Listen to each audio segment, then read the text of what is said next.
Om Shanti.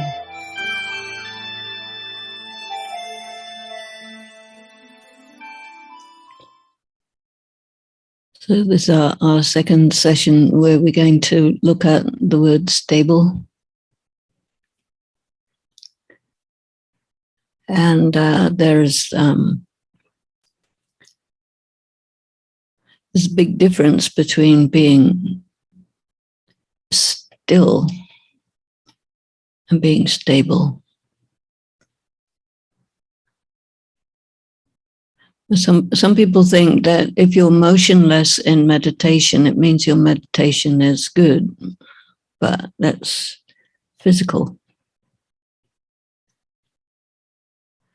Anything which is in perfect balance is moving slightly.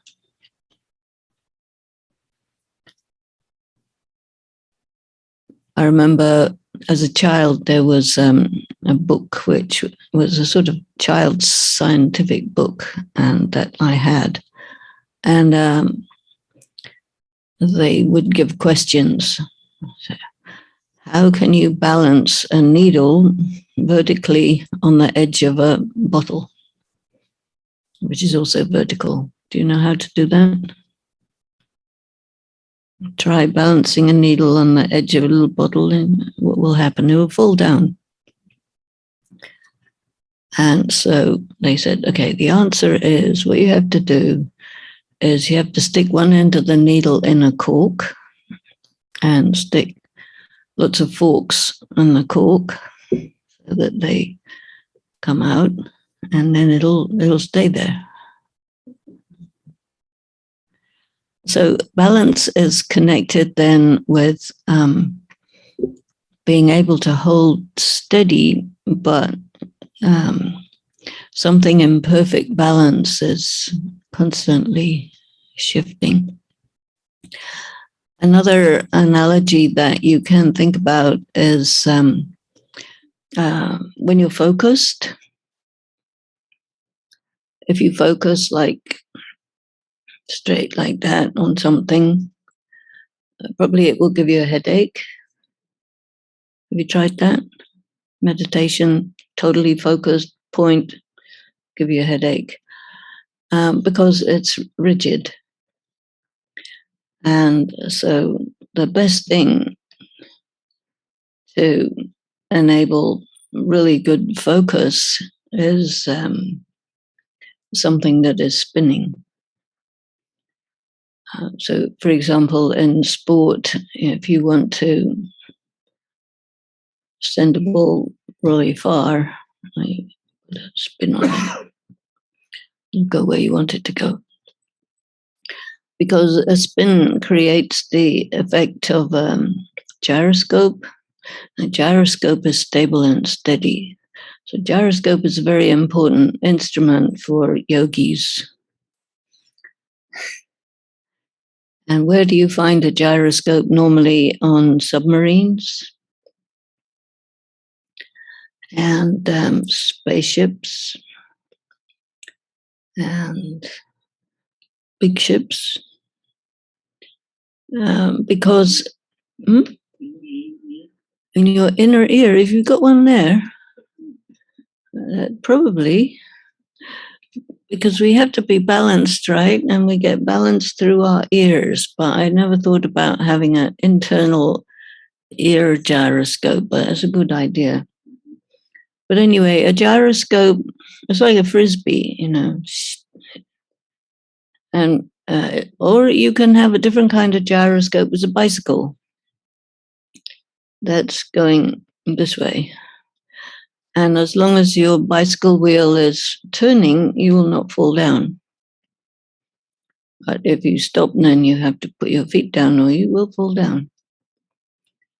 So this is the instrument that's needed for stability in terms of metaphor. So Baba gives us a very interesting gyroscope, which is the Swadershan chakra. And we have two different kinds of Swadershan chakra. You know these, right? One of them is golden, silver, copper, iron age. You go around like that. And then the other, he calls it the five forms. And I think it's because mostly everyone refuses to spin the cycle of golden, silver, copper, iron. And why would you refuse that? And one of the reasons is because you don't like to lie, do you? So to spin the cycle, you have to say to yourself, I am a deity, but you're not.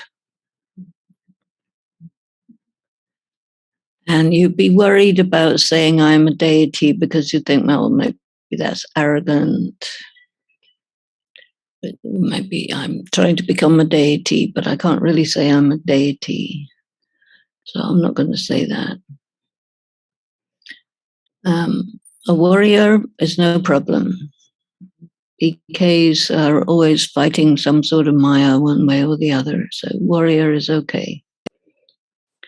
And then the next one is merchant, which is you make deals. Okay, Baba, I will do 15 hours of meditation and you fix my stage or sort out my relatives or make deals. So that's okay. I can be the Vaishya, the merchant. But no self-respecting Hindu will say, I am a Shudra. Can't do that, right? I am a Shudra. No. So you can do half the cycle, but not the whole cycle because of these two extremes being unacceptable. So Baba will see that nobody is spinning the cycle the way he wants them to spin. But nevertheless, it's quite a good idea to think about these extremes. And I think that the recent couple of Murlis in which he said that, usually you're used to him saying, do not perform any negative karma, right? And you may have storms of Maya, but don't act on it. And then now he says, you will perform negative karma and you will pay for it, and it's fixed in drama. So that's that. And you say, what? And this is very deep because it forces us to have a different relationship with our perception of our own dark side. Because usually people prefer our dark side is dark, so nobody can see it, so nobody knows, so let's just keep it that way. And then you see on the other side, your brilliant side, your deity side. Well, that's out of the question because I don't really know what deity is. And if somebody starts worshipping me, I think I'm going to feel very uncomfortable about that. And I don't want to be sitting in a temple all day long, just, like that, stuck. So, and I'm not 16 celestial degrees, completely biceless, completely non-violent, and Mariata Purushottam and all those things. Now I'm a Purusharati, I'm getting there, you see. So we can't really include that because of our idea about right and wrong. And you see, a Shudra is like completely unacceptable if you're not a Shudra. So Baba says, well, anyway, these castes that you have in India is,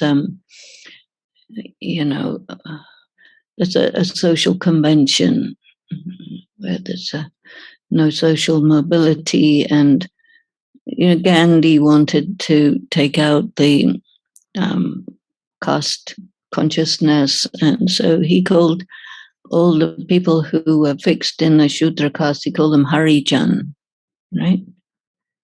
Harijan means people of God. Because otherwise, in the traditional Hindu, very strict sections of Hinduism, if you're a Shudra, you're not allowed in the temple because you're unclean, you're not okay, you're a toilet cleaner, so not allowed. And even they have separate doors in the houses where the Shudra will come in, clean the toilet, go out again, and not. So it's a very, very extreme social setup in regard to caste consciousness. And a lot of people who come to BK are very, very religious, devout Hindus. So then to say, I am Shudra as well as I am a deity is totally impossible to consider. But yet he says, no, you have to know that you pass through all these extremes, all the way from being the highest of the high to the lowest of the low, because that's the meaning of 84 births. That's the meaning of going around the whole cycle. That's the meaning of the moon going all the way from full moon, which is 16 celestial degrees, all the way to the new moon, which is just a thin line, no degrees. And this is you. And you say,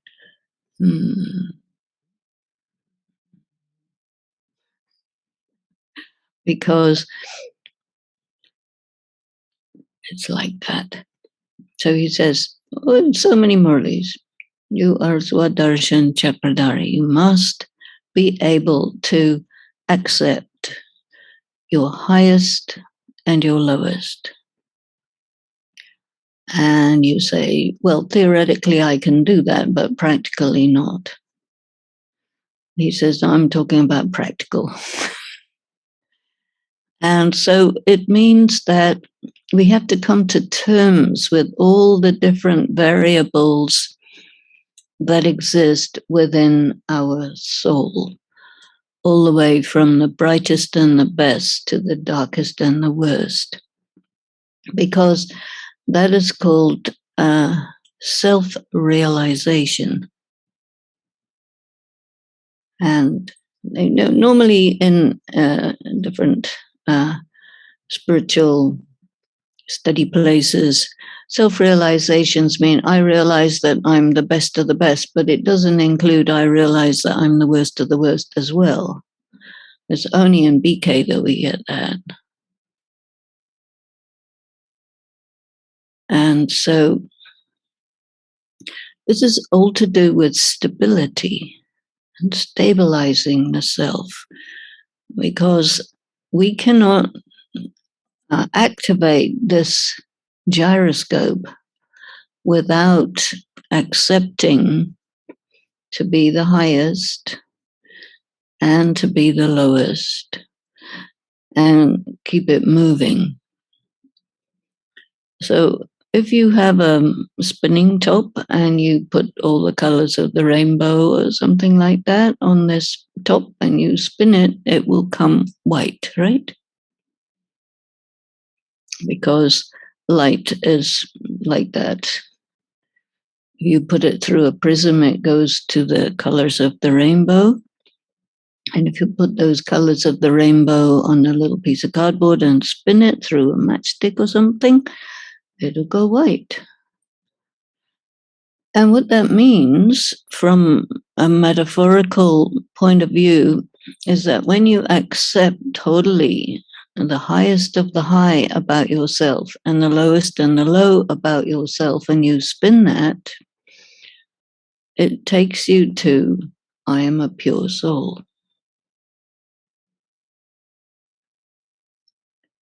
You see? Because when you spin all the colors, it doesn't turn dark, it turns white. Let's see. And then the other thing that you have in Hindu bhakti is the description of Krishna. He is called Sham Sundar. And in all the Murlis it says he's the beautiful and the ugly, but that's a euphemism. Because the reality is Sham means black and Sundar means white, right? But if you're deep, deep, deep, deep down racist, you don't want to say that. So they say, well, let's make it beautiful and ugly. But if you see a picture of Krishna, even with a black face or a dark blue face, he's still beautiful, right? So what is this? And what's ugly anyway?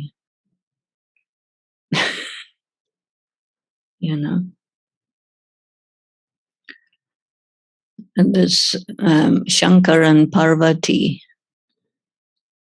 Same thing. She's called Gauri, right? Gauri means white.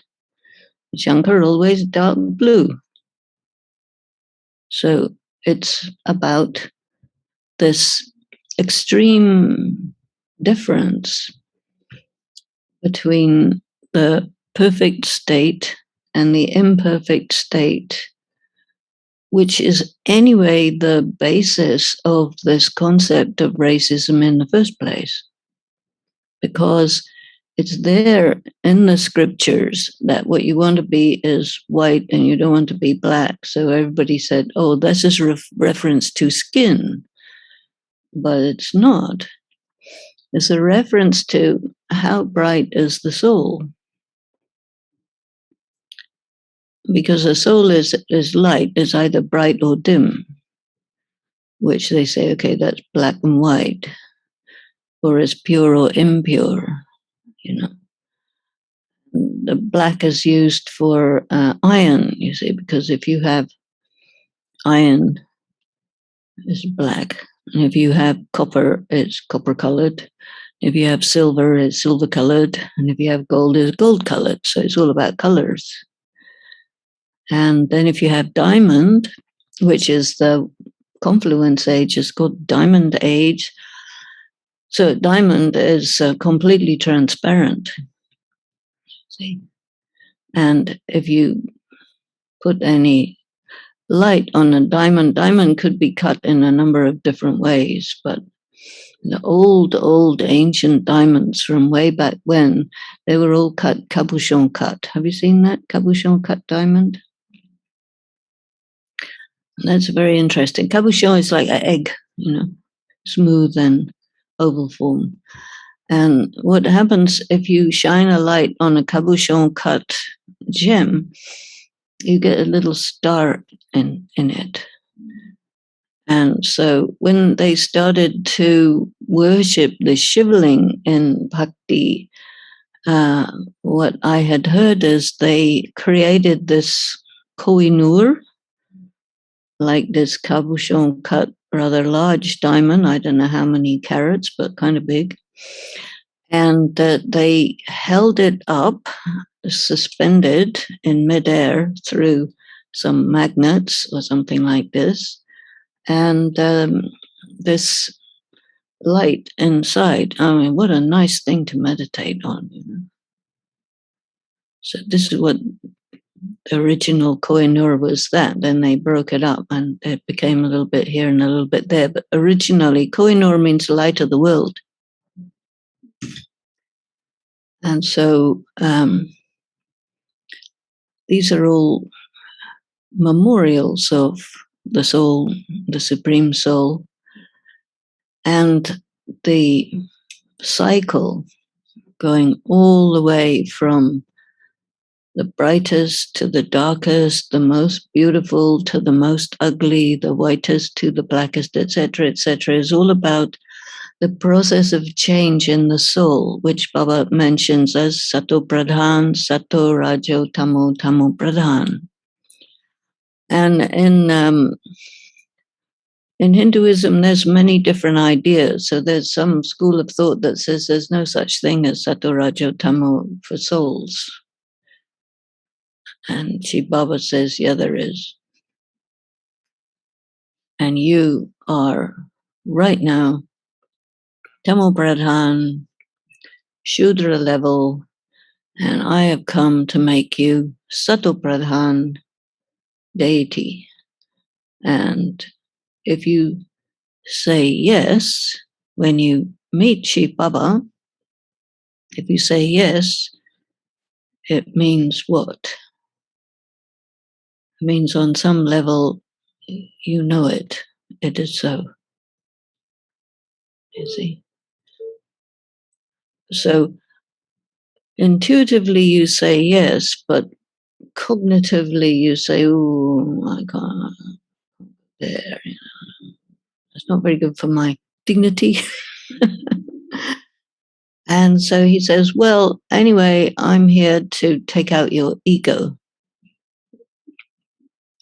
So if you don't like it, it's a good sign because you're going to have to come to terms with it.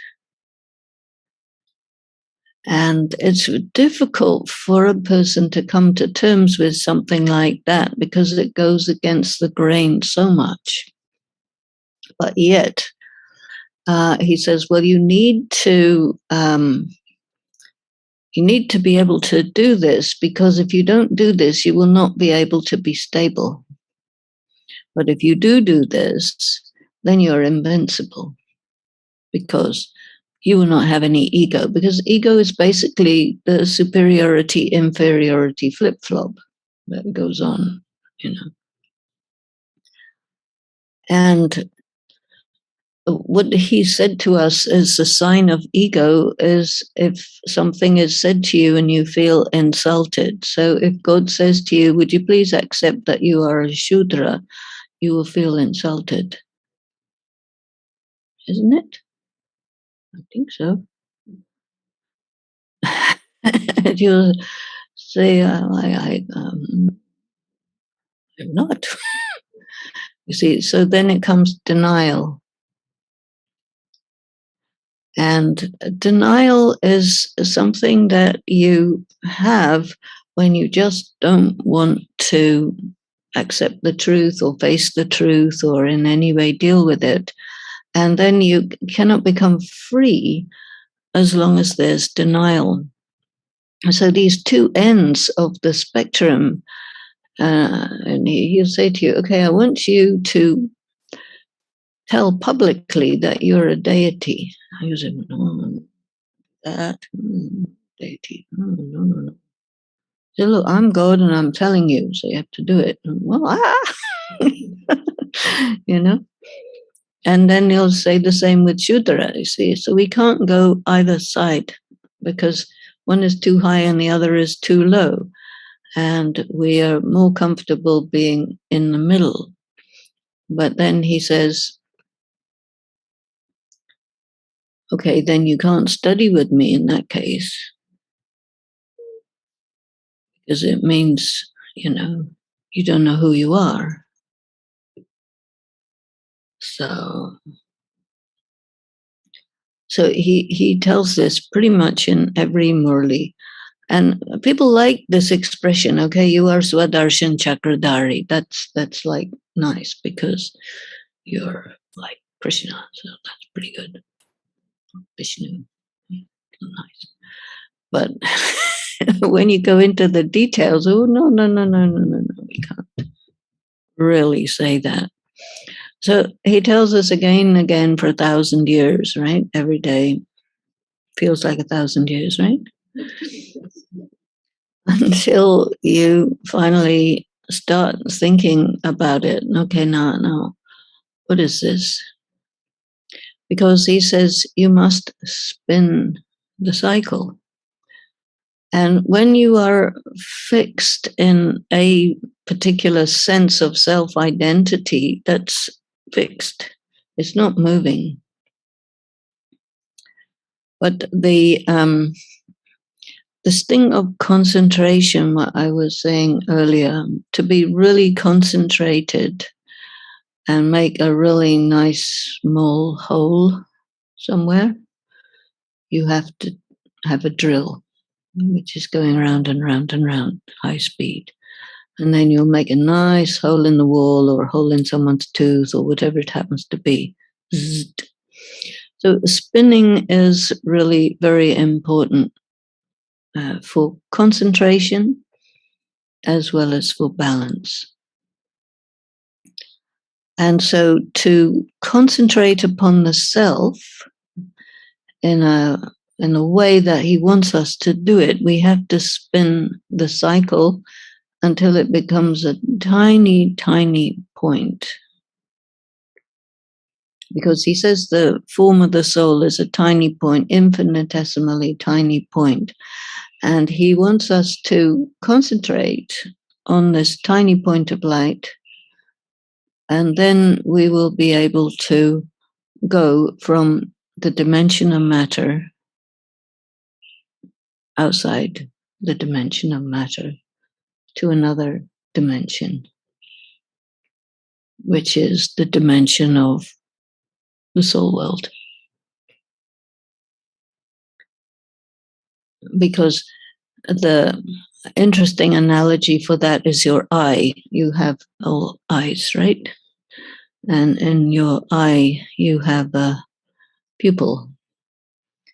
And on the back of your eye, you have a retina, which shows everything upside down. But your brain conveniently puts it back the right way up. And so optics is interesting because photograph also, you have to get an image through a very small hole and then you see it on the other side of the thing. So you have a camera obscura. Have you seen this camera obscura?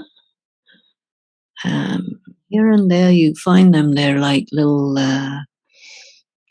domes, a little hole, and then you look inside and you can see what's behind you.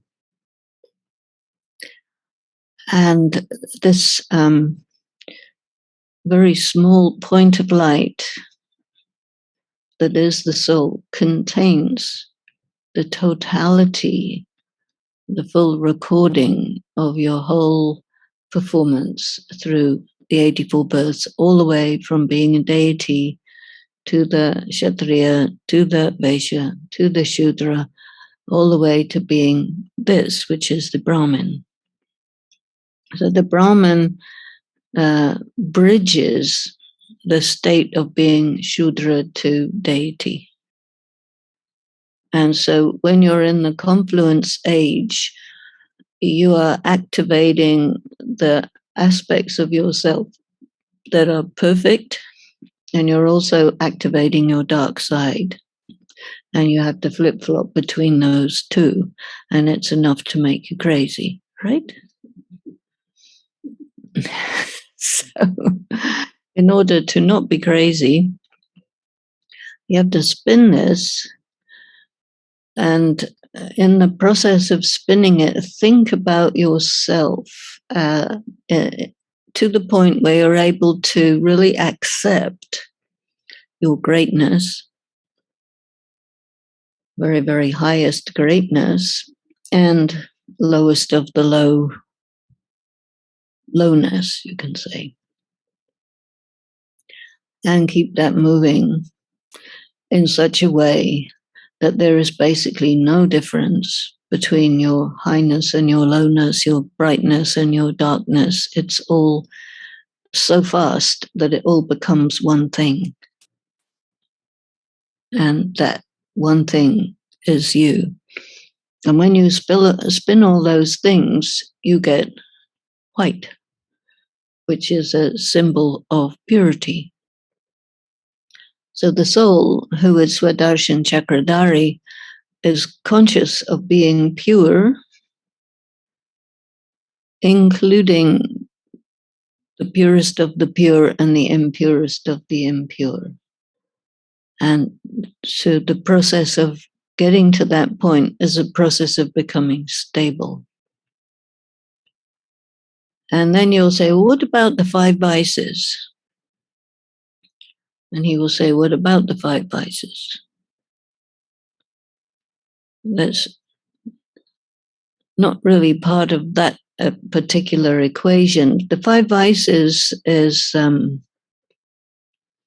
if you say, okay, greed, anger, lust, attachment, ego, that's what you're used to. And then you have the other 5 things, which is called purity, peace, power, love, and bliss. It's also 5. And the soul is made of that. And if you look at anything material, especially a human body, it's made of air, earth, fire, water, and ether. So these 5 vices are directly a product of identifying with and perceiving reality as air, earth, fire, water, and ether, because it's about pain and pleasure. Or another way of putting it, Maya is about attraction and repulsion. Or another way of putting it is attraction and terror. Daddy Yankee used to always say, Maya is not the 5 vices, it's attraction and terror. So whatever you perceive through your sense organs impacts your consciousness, either from all the way to most attractive to most terrifying. So you have this spectrum. And in terms of the cycle, all the way from deity all the way to Shudra, it is the same full spectrum.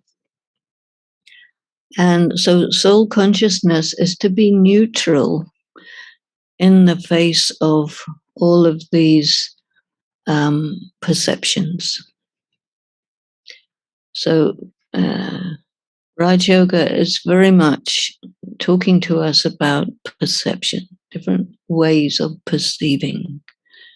And what is the meaning of perceiving material reality and why that is deceptive? It's because it makes us fixed in somewhere on this spectrum.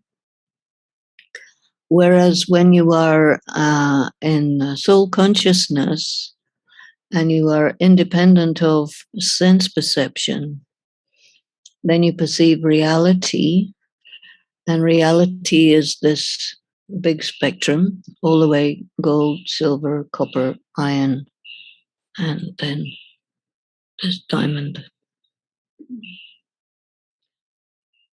And your relationship with the good, the bad, the ugly, whatever it is equanimity. So in yoga, you want to have a mentality that is equanimity. Equanimity means your feeling about everything is you are stable. So in the Gita, it speaks about the pairs of opposites. So pleasure, pain is one of them. Then he says you have to be equal in fame and defamation. So what people generally prefer is they like the positive end of the spectrum and they don't like the negative end of the spectrum. So you're quite happy to have name and fame, but then you don't want to be defamed. So that if someone comes along and says something that you don't like because it's defamation, then you get out of order, emotionally disturbed. Which means that you are not equal in fame and defamation. And so you can be destabilized. But if you are equal in fame and defamation, then you're stable. So, very much the description of the practice of a yogi is that you are equal in the face of the pairs of opposites. So, fame and defamation is one, success and failure is another one. And there's a whole series of these pairs of opposites. And while we are in the confluence age and we're doing Sahaj Raj Yoga, right? Which everybody thinks means easy Raj Yoga. So I said, many people ask me, what's easy about easy Raj Yoga? And I say, yeah, you're right. We have to check this out. What is really easy about easy Raj yoga? So now in the old days, there wasn't anything like this, but now the internet is very user friendly for BKs. And one good thing it has is Sanskrit dictionaries online, very useful. So you look up most of these complicated words that come in the Murli, and you find that there can be 70, 80, 90 different meanings of a single word. And one of those is Sahaj. And one of the meanings of Sahaj is easy. But there's another one, there's lots of meanings, but there's one that I found that caught my eye, and I thought, yeah, this is really what he's talking about. The Sahaj means you're in the context of people. And, when he's talking to us about Sahaj Raj Yoga, it's usually in comparison with the Raj Yoga of the sannyasis, right? And that they are doing Hatha Yoga, and we are doing Raj Yoga, Sahaj Raj Yoga, and they are doing Hatha Yoga. And we are in Pravruti Marg, and they are in Nirvruti Marg. That means Pravruti Marg means you're in the middle of the family, Lokik family, BK family, work family, all lots of different people. And anytime you're in a context of people, you're in the middle of idiosyncrasies. Idiosyncrasies means everybody's like really, really different. And some people have such characteristics that you scratch your head and you say, what is this? I've never seen any kind of character like this before. That's called an idiosyncrasy. And so here we are in the middle of all these people who are ultra, ultra different from each other and ultra different from me, you see, because all these BKs, they have 84 births worth of idiosyncrasies, plus karmic accounts. It's very complicated. And you try and harmonize with one of these, or 20 of these, or 50 of these, or 100 of them. Or if you live in Madhuban, you got a couple of thousand idiosyncratic ancient souls who are all trying to become nice and harmonious. That's a big deal, to do that. So Sahaj Raj Yoga means this. You're in this context of people, and so it isn't easy. The Hatha yogis are not in the context of people because they go away from their families and they go off into the jungle and they do various exercises and pranayama and so on. And they plan on going to nirvana and not coming back. Whereas we have a different plan. We plan on harmonizing with all these unharmonizable people and coming back and living with all these people forever. Which is 5,000 years again and again indefinitely. So that, obviously we're completely crazy, but that's okay. And Shiv Baba says, well, I'm a family man and this is my family and there's lots of people in it. So you've all got to be harmonious, otherwise the family house will not be good. And so he says, the way that you do it is you become free. So he says, the inheritance I give you is this knowledge. Most BKs do not think that the inheritance is the knowledge. They think the inheritance is a few golden palaces and plenty of vimans and stuff like that. That is not our inheritance. Those things are the consequences of how we use our inheritance. But our actual inheritance is the wealth of knowledge. And very often Baba says, each of these Mahavakya, these are worth millions of rupees. So that means that the knowledge itself is the inheritance. And it's really all about learning how to use it such that you get free, you stay free, you get awake, you stay awake, and you achieve perfect stability. And this is also represented in the form of Vishnu. And because Vishnu is the symbol in the middle of the Trimurti, the symbol of the consequences of this threefold effort. So you have Brahma, you have Vishnu, you have Shankar. And every single one of us is a little Brahma, a little Vishnu, and a little Shankar, right? So what that means is, as a Brahmin, we have to study, and we have to simplify, and we have to meditate.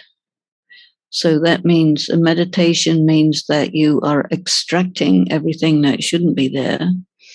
And as a Brahmin student, you are accumulating everything that should be there.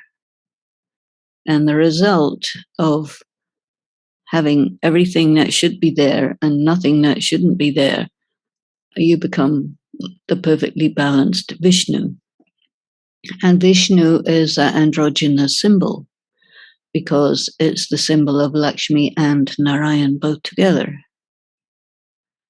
And, you know, you have 42 male births and 42 female births, so you need to be balanced, masculine, feminine. And he has these ornaments. This cycle is one of them. And the cycle represents that your mind is pure. And a pure mind means, you see, the mind is where your emotions happen, right? And the soul is represented by the candle who is not moving. And if the candle moves, it means there's some wind around. So your emotions are like wind in the soul. And to have a stable, steady stage, you have to be free from the impact of the emotions that could be triggered by different sense perceptions, which will either make you feel very good or very bad. And so these emotions are triggered by a sense perception. And then he says, why don't you have super sensuous joy, ati indriya sukh, right? What's that? Ati indriya sukh. It means that you, what he said in the Murli today, you churn the knowledge and it will bring you into a state of ecstasy, which has no connection with any sense perception. Sukh in that case is ecstasy. And that is this highest stage of yoga, which comes from understanding the totality, which comes from accepting all these four stages, deity, kshatriya, vaishya, shudra, brahman, and you are totally in ecstasy because you've got it. This is me. And you're stable, and this is it. And if somebody doesn't like it, it's too bad because you're stable, and that's it. You're free. This is the freest that is possible.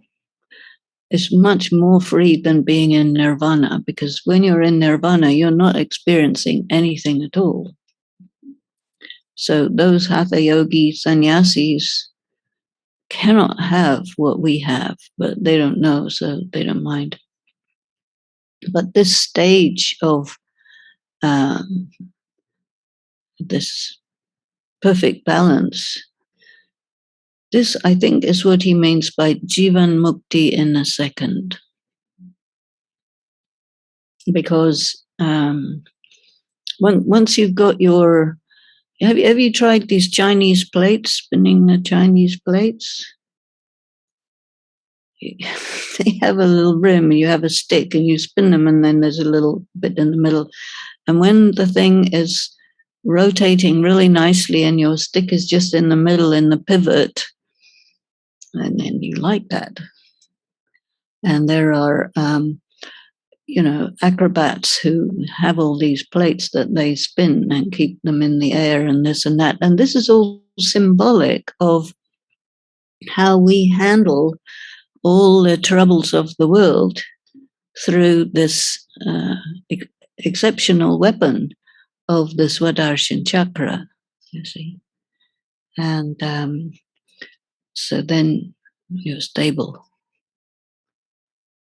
But being still and rigid, that's hatha yoga.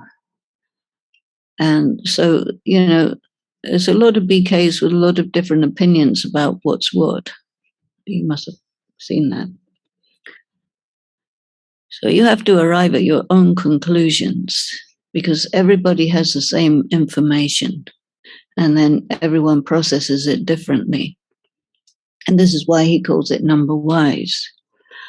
But your highest number comes from when you really do the work of churning, spinning the knowledge around in your intellect, and really going into the depth of the murlis, which we get every day, and which he really says, now you study this material, because if you move it around in your intellect, you will find stuff that nobody else can find, because you have got the third eye. And he says, I know you got the third eye because I gave it to you.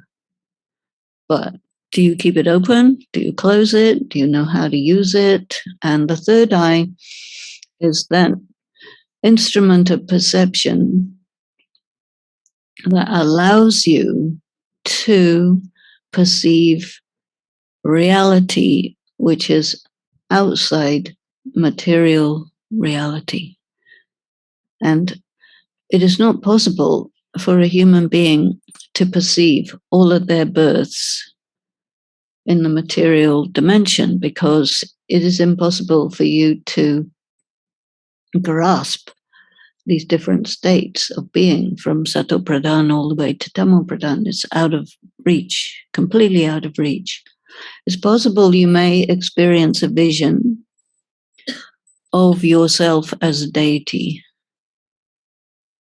And when you experience yourself as a deity in a vision, it is very, very surprising. Because you know it's you, but you didn't normally feel like that as you. So these visions can be very helpful, because they actually project you into a state of being which you can't otherwise experience. So that's useful. So he does sometimes give visions to enable a person to understand viscerally what he's telling theoretically. You know what I mean? So this is useful. Anyway,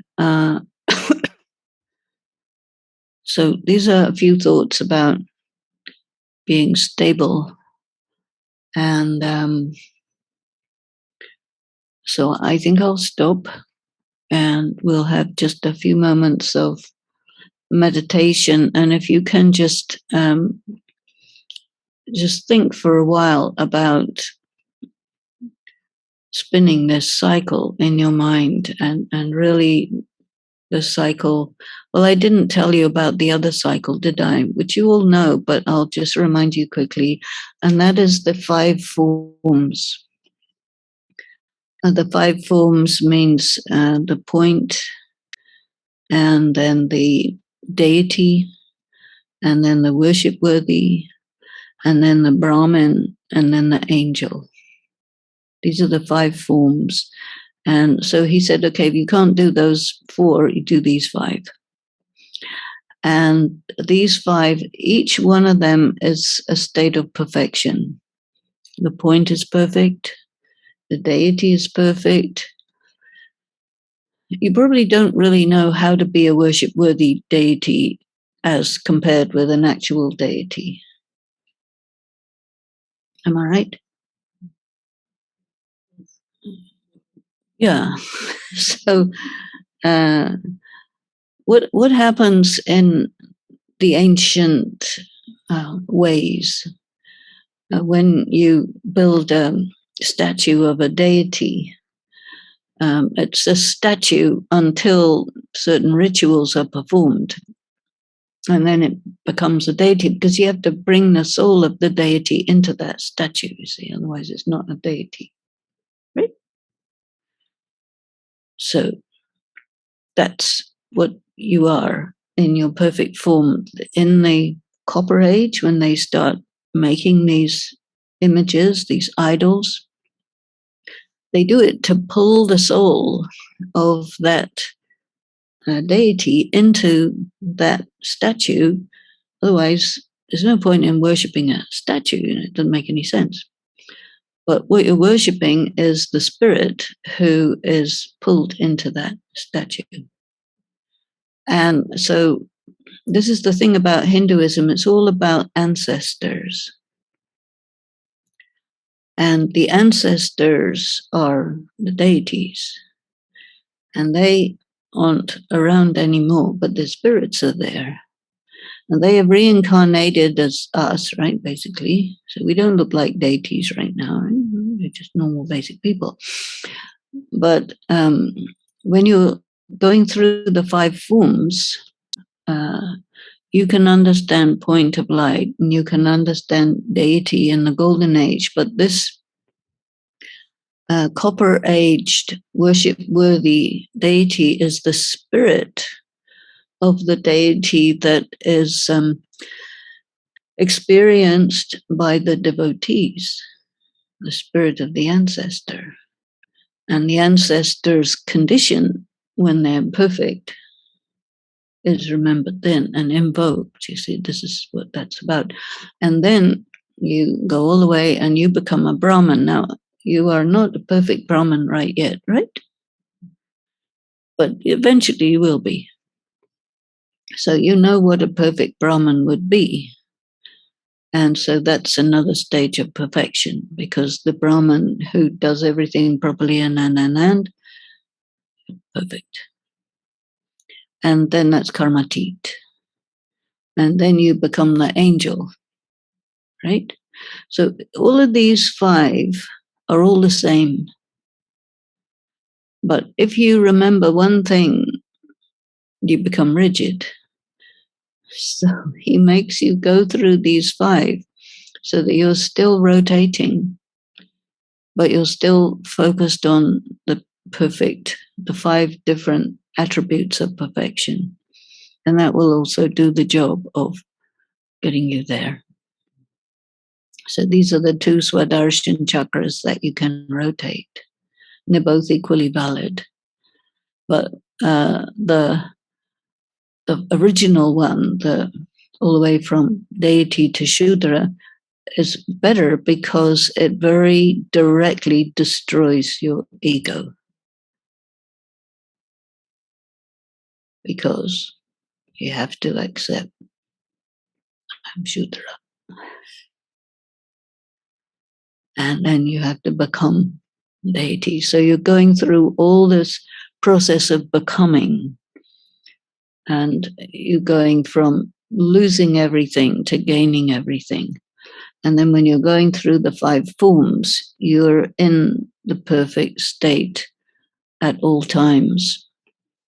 It's a different type of Swadarshana chakra, but it is also Swadarshana chakra. And there, with that rotation of those 5, you get liftoff. And so then you can go to the soul world in meditation. Because when you go to the soul world, actually, then you won't experience anything. Because when you leave your body and return to the soul world, your soul becomes the seed. And seeds don't do anything, they just sit there. So when you're in the seed form in the soul world, there is no difference between 1 second or 5,000 years. It's timeless. And there's no space there. So you're literally and totally in suspended animation. So a lot of people think, oh, when I go to nirvana, I can experience God. You can't. You can't experience anything at all. But you can experience God here by doing the things that he tells us so that we can get onto his level and so that we can find ourselves and make that contact, which is called yoga, and pull into ourselves his energy, his power, his purity, and get ourselves reset for the next cycle.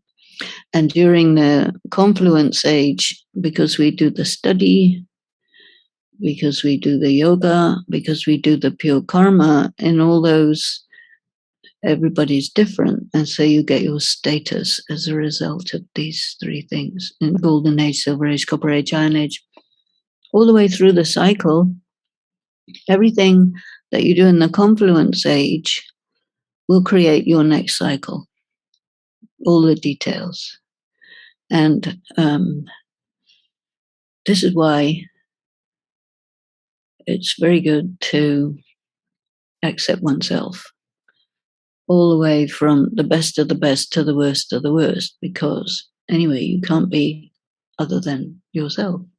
That's the way it is. So when you have all these, you've embraced the whole thing, and you say, okay, the best thing there is that I am me. And when you get a realization like that, that's really good, because then you're really stable. And such stability, you're invincible. And then you are called a victorious jewel, because you don't have to fight. You won. And so there you are. You're like a fixed star. So I will stop there, and we'll just have a few moments of silence to really think about these things. And then there may be some questions and like that. Om Shanti.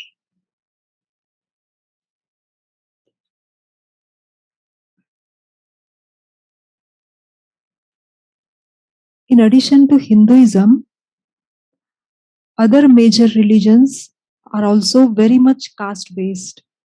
Very much? Caste-based. Yeah. In India and in many other countries, the notion that some people are superior than others persists. Also, a lot of spiritual leaders are from the higher caste.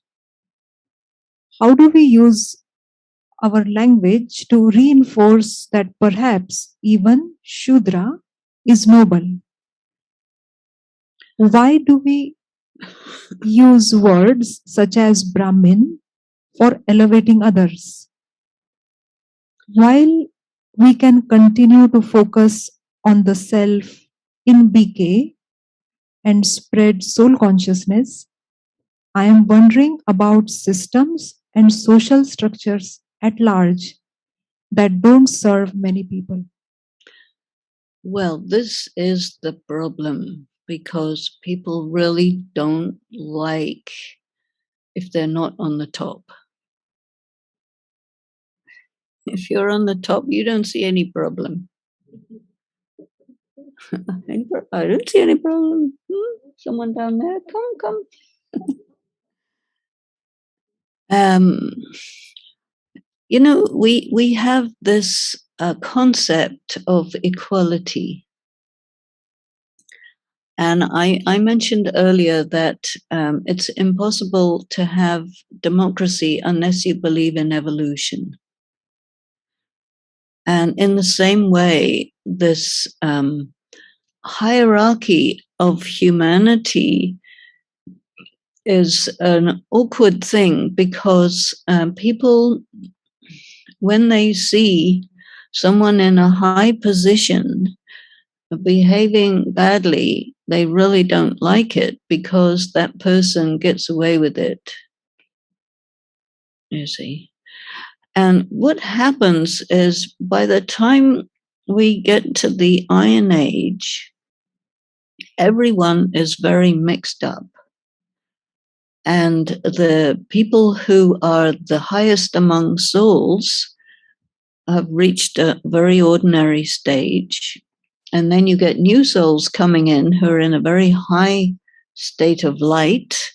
And so there are complicated spiritual laws that apply to all this, which is totally 100% unknown to normal people.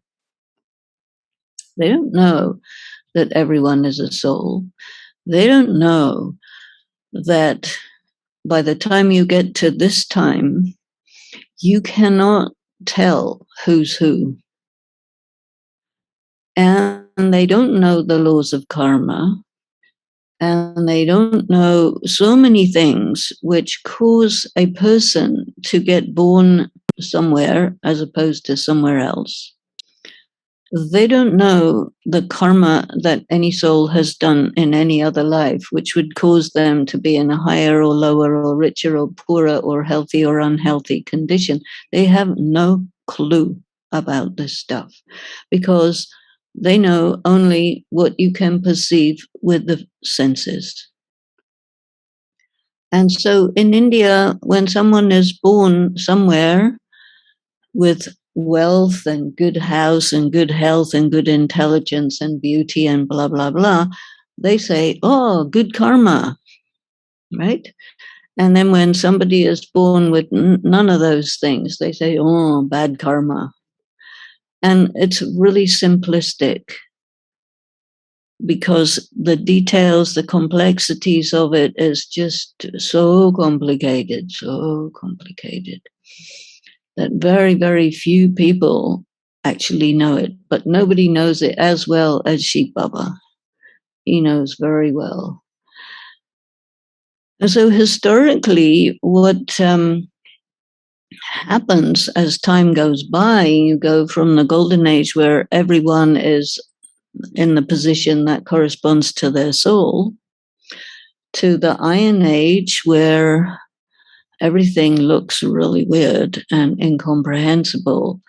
And so people try to sort it out by different means. And so they say, well, if all are brothers and all are children of God, then all are equal. The faulty logic. It actually doesn't follow. But people don't know that it doesn't follow. So they think it follows. And what Shiv Baba will say to us is, okay, you're all equally points of light, but beyond that, you're all different. Every soul has a number. No soul knows what their number is. And until you come to Gyan, you don't even get that you're an old soul. Or you might, but you wouldn't know any details. And then this is the world of a lot of negative karma. So you get people in positions of privilege. How did this social system get set up? according to my research, it gets set up in the beginning of the Iron Age. And what happens with people who find themselves in a privileged position is they do everything to make sure it stays that way. And they get into the ruler's position of the ruler, and they create laws that results in these things. And then you get people who maybe do the karma that will give them birth in a high caste, but then they got other karma that is quite negative. So they come in a high caste, they get lots of privilege and position, they do all kinds of bad things, which means their next birth will be way down the bottom. But you can't track people from birth to birth to birth unless you're a Buddhist yogi, because they can track quite well. And so it's very, very confusing. But once you come in Gyan, then you realize that the way the society is at the moment is,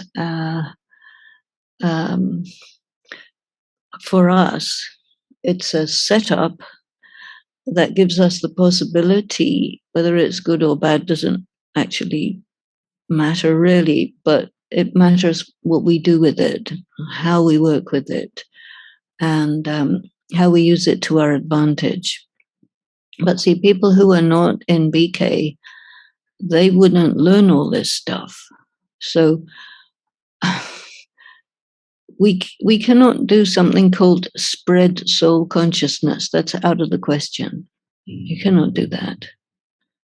All you can do is suggest to people that it's a good idea, but then they have to understand it. And they wouldn't understand it unless they're quite a high-level soul. So it's very paradoxical and strange that we BKs think that we can make the whole world into BKs, because that's 100% impossible. So why are we doing this? And what exactly are we doing? So he says, okay, you have to give my message to everyone. And what is the message? So some time ago, somebody asked Baba, okay, what's the message? And his reply was, you are the message. Which is actually very interesting, because it's not about telling any information. It's about representing an idea, a vibration. It's about your being. As if somebody can feel what it feels like to be soul conscious, then they can get something. And if we can get a person to feel what it's like to be a soul and feel what it's like to receive some vibration from Shiv Baba, then we have conveyed the message. But he also says that, you who have studied all these things, who have done all this yoga and so on, you didn't do it for yourself. You did it because the other people need there to be people like this so that they can benefit. And sometimes he says you have to be a lighthouse. Sometimes he says you have to be a might house. And you have to reflect what God is, because you have been able to experience God directly. But there's very few who can do that. And those who can do that, they have to reflect to others. Because the representation of this, or the metaphor for this, is the moon, you see.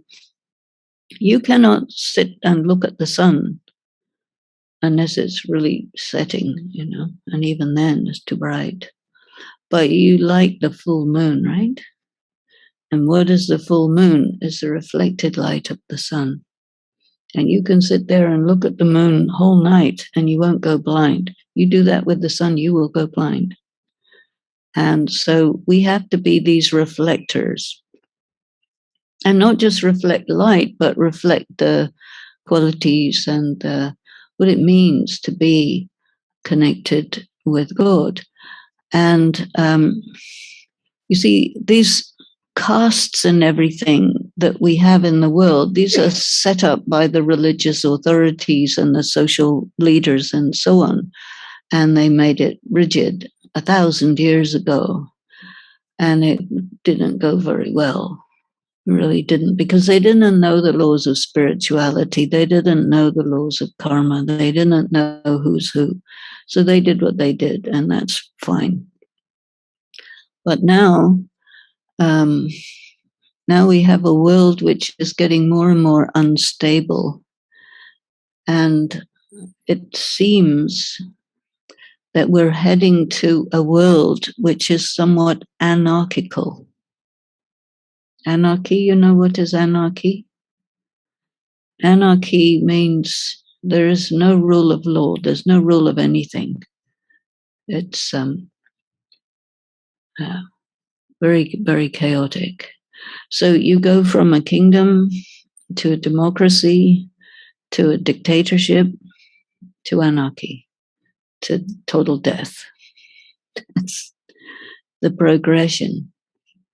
And as you very, very slowly go down this road, everything is confusing and it doesn't, you can't find any logic to it. You object to it. You have revolutions. You remove this government and that government, and you set up different ideologies and so on.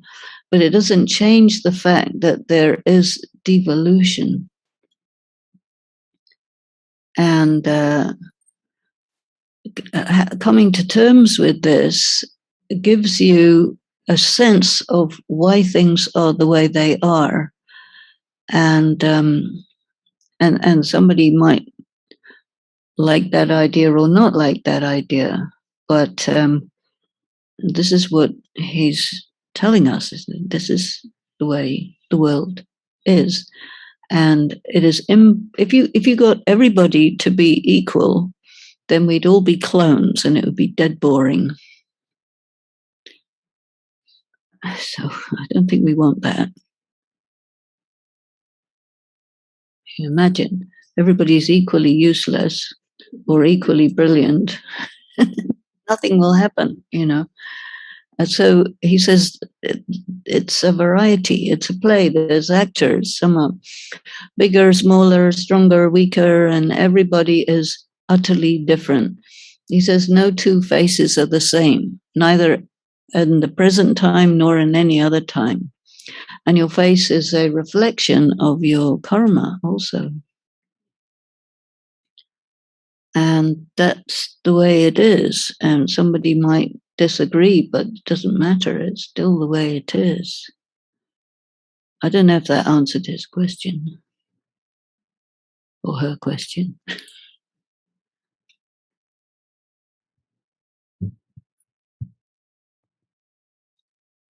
So my question is, when we shift our consciousness from body to the soul, we move into this dimension, as you said, the dimension of the light in which Shiv Baba exists. And as we shift into this dimension, we experience the soul world right then where you are. So does and you also experience that in the soul world you don't have space and time. So can you say that the soul world and the corporeal world coexist? Because as you shift your consciousness, you experience the soul world, or are you just invoking that experience which is recorded in the soul? Well, he tells us there are three worlds: soul world, subtle world, material world. And they coexist at all times.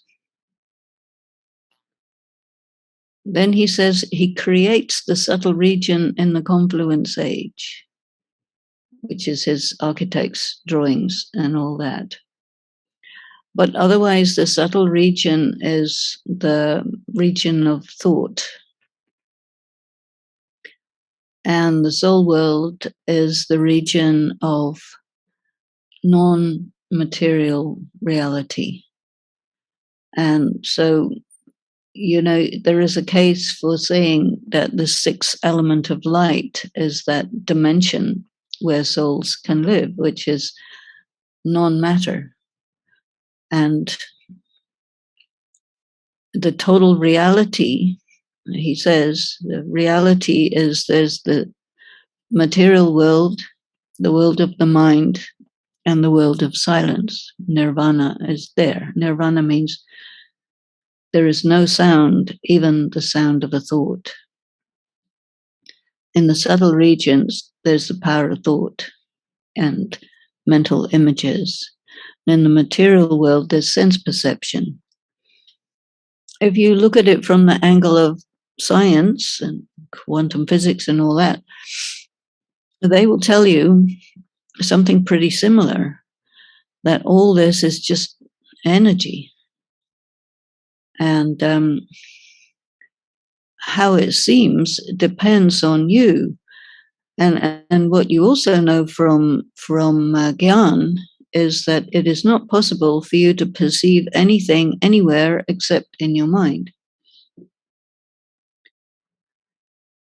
It seems like we're in a room together and there's people over here and there's me over here and then there's things, you know, around, there's geography and everything. But the only way that I know it is it's registered in my mind through my eyes and ears and all that. But if you don't have any eyes and ears or any of that, you cannot be aware of material reality.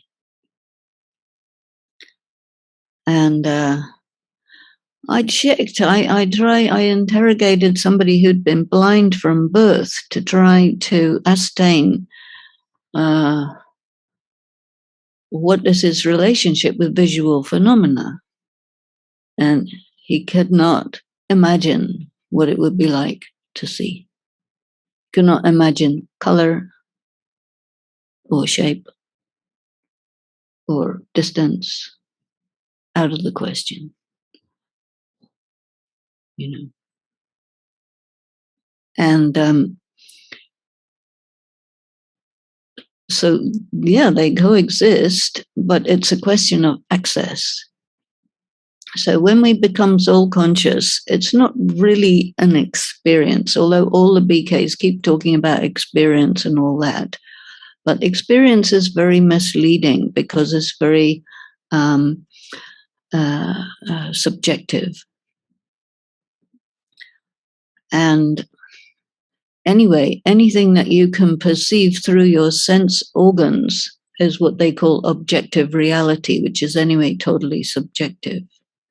So the concept of objective reality is questionable. And once you start thinking about things in this way, you realize that everything is very, very subjective. And then you have to distinguish between, is it real or is it imaginary?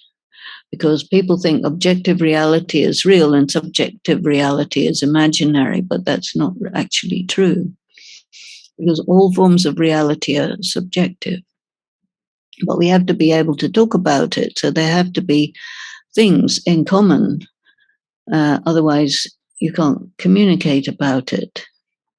So this knowledge that he gives us is only comprehensible to some people, not to all people. And how come we think that we can understand it is because we get it on some level, and it's all very number wise. So we have to think about it, and we have to think about what this knowledge is and why we have it and what are we going to do with it. And so then everything comes down to your motivation. And that's a very important thing. Why do you do what you do? Why do you say what you say? Just why, the motivation. So in my thinking, I think that there's a hierarchy of motivation also.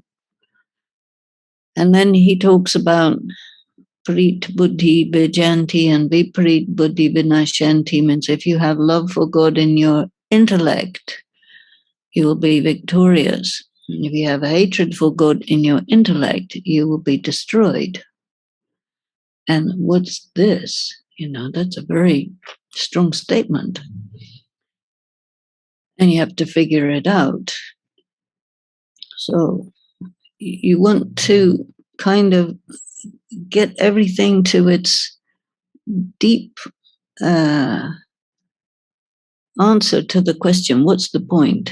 You see, because this is the question people ask. What's the point? If everything is identically repeating, what's the point? A very important question, which, is difficult to answer. And of course, the point is you are the point. And your question is, who am I? And his answer is, you are you. And then you say, what do I do with that? Because you're used to everything is all about you do something to get something, which is all very limited. So to go into the unlimited is a big deal. You want to be able to comprehend existence. You want to be, up there with the Plato and all these people, who even then. So he says, be Bap Saman, be like the Father. So be like God. How do I be like God? That's very confusing. Because we don't know what God is like. You have this religious idea of God, which has nothing to do with what he's really like. And then he tells you stuff which is difficult to compute because your intellect is linear. And he says linear thinking is body consciousness, and circular thinking is soul conscious. So then you say, what's that? You see, this is a very complicated, not in the least bit easy Raj Yoga, but it goes by the name of easy Raj Yoga. It's okay. So if it wasn't this complicated, we couldn't sit here thinking about it endlessly, day and night, for an entire lifetime. But that's what we do. And he says, it's beyond. It doesn't have, you can't put a line around it and say, this is it. You can only do that for human concepts. Then you have to think, okay, I am studying with a non-human.